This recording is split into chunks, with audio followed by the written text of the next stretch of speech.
আজকে ডিম দিয়ে আলু দিয়ে রান্না করব, তো তার কারণে হচ্ছে ডিম আর আলুগুলো হচ্ছে আমি ভালো করে ধুয়ে নিচ্ছি। তো এভাবে ডিম ধুতে গিয়ে যে আমি কতবার ডিম ভাঙছি তা হিসাব ছাড়া। তো ডিমগুলো হচ্ছে ভালো করে ধুয়ে এখন হচ্ছে আমি প্রেসার কুকারে হচ্ছে এগুলোকে সিদ্ধ বসায় দিব। আর আমার ভিডিওটা যদি আপনাদের কাছে ভালো লাগে অবশ্যই একটু লাইক কমেন্ট করবেন, তারপর শেয়ার করে দিবেন। আর আপনারা কে কোন জায়গা থেকে আমার ভিডিওটা দেখছেন অবশ্যই কমেন্ট করে জানাবেন। আলু আর ডিমটা প্রেসার কুকারে সিদ্ধ দিয়ে এখন হচ্ছে ডাল ভিজাতে চলে আসছি। ডাল হচ্ছে মুসুর ডাল বাসায় অল্প ছিল, তো এখন কি সাথে কিছু মুগ ডালও অ্যাড করে দিচ্ছি। তো ভিজিয়ে নিচ্ছি যাতে রান্নাটা তাড়াতাড়ি হয়ে যায়। তো এখন হাজব্যান্ড এসে বলতেছে যে ওনাকে একটু রং চা করে দিতে, আর উনি সচরাচর তেমন একটু চা খায় না, যদিও খায় অল্প রং চাটা খায়। আর আমার হচ্ছে উল্টো, মানে আমার চা ছাড়া চলে না, তাও আবার দুধ চা মানে প্রতিদিনই খেতে হয়। আলু আর ডিম সিদ্ধ হওয়ার পরে এখন হচ্ছে ডালটাকে আমি বসায় দিব। তো ডালটা ভালো করে ধুয়ে এখানে পেঁয়াজ কুচি, লবণ আর হচ্ছে রসুন বাটা দিয়ে আমি এখন হচ্ছে বসায় দিব। তারপর হচ্ছে এই আলু আর যখন ডিমটা হয়ে আসবে তো এগুলো হচ্ছে আমি এখন ছাঁকনিতে ছাইকা নিছি ঠান্ডা হওয়ার পর্যন্ত।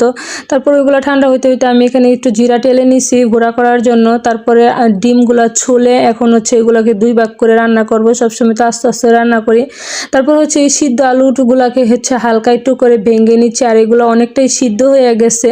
এখন চলে আসছি বাইরের মানে লাকড়ি চুলাতে রান্না করার জন্য। তো এখানে আগে ডিমটা হচ্ছে ভেজে নিব। তো কড়াইয়ের মধ্যে তেল, হলুদ, লবণ দিয়ে তারপর ডিমটাকে এপিট করে ভালো করে ভেজে নিচ্ছি। আর আমার হচ্ছে ডিম এভাবে মানে অর্ধেক করে কেটে রান্না করতেই সবচেয়ে বেশি ভালো লাগে। তো তারপর হচ্ছে তরকারিটা রান্না করার জন্য এখন আমি কড়াইয়ের মধ্যে একটু তেল দিয়ে পেঁয়াজ দিয়ে তারপর এটাকে হচ্ছে ভালো করে ভেজে এখানে একটু পানি দিয়ে দিছি যাতে না পুড়ে যায়।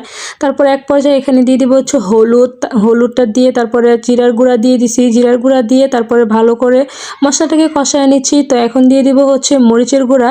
মরিচের গুঁড়াটা হচ্ছে একটু ঝাল বেশি তাই অল্প দিলাম, আর 1 চামচ দিলাম, নানান হয়ে আরও বেশি দিই। আমার হাজব্যান্ড হচ্ছে আবার ঝাল খেতে পছন্দ করে। তো এখানে মরিচের গুঁড়াটা দিয়ে ভালো করে নেড়ে কষায় একটু পানি দিয়ে তারপরে হচ্ছে এটাকে রেখে এখন চলে আসছে ডালের কাছে। তো ডালটা দেখি যে সিদ্ধ হয়ে গেছে, তো এখানে একটু হলুদ দিয়ে নিচ্ছি আর ডাল ঘুটনি দিয়ে ভালো করে হচ্ছে ঘুটে নিচ্ছি। তো ডালটা হওয়ার পরে এখন আবার দেখি যে মশলাটা কষায় গেছে। তো এখন আসছে আলুটা আর লবণ দিয়ে ভালো করে হচ্ছে মানে এটা কষায় নিতেছি। আর এইভাবে হচ্ছে আমরা মাঝে মাঝে আমি এভাবে রান্না করে হচ্ছে রুটি দিয়ে খাই, মানে পরোটা দিয়ে খাই। এটাকে আমরা আলুর দমও বলি। মানে তখন দেখা যায় আলুটা একটু আস্তে আস্তে থাকে, ছোট আলুটা একটু আস্তে আস্তে থাকে।